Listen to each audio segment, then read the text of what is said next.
I suppose the one thing that I'm doing this time that I've not done before is to try and make the overture itself feel a little bit more like chaos. Chaos is not the right word, but in a way there's something that's got to be scary and unfulfilled about this massive E minor grave that he writes at the beginning. And I think what Handel was trying to do when he wrote it was to give some sense of what the human spirit, the human soul would be without redemption, without the sense of a Messiah. Because what happens is once you get through the overture with its more lively, spirited second section, we transform from E minor into E major, and the tenor comes in and says, "Comfort ye, my people." And so then we arrive at part one with this wonderful sort of preparation for receiving this Messiah, with all these Old Testament quotes about how he will come. And then, so basically what I'm trying to seek to do in my interpretation this time, which is the first time I'm doing this, is to actually get this more sense of sort of fear and expectation from the overture, so that the audience really feel that "Comfort ye" makes a difference, and it's not just the first thing that is sung in the piece. What we have with the OAE, the advantages are the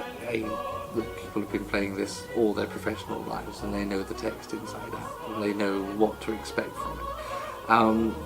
and they have the right instruments to be able to support the singers.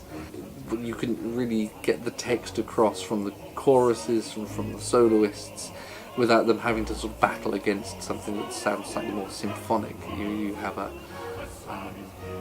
just a sort of an enlightened sound, really, from this great time of enlightenment.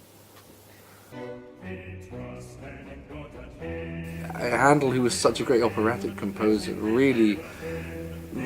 nails that sort of sense of excitement in part one, and that sense of anger and guilt. I mean, the word iniquity keeps coming back and back in part two against this sort of flagellating dotted rhythms that keep coming back in part two, and then in part three this sense of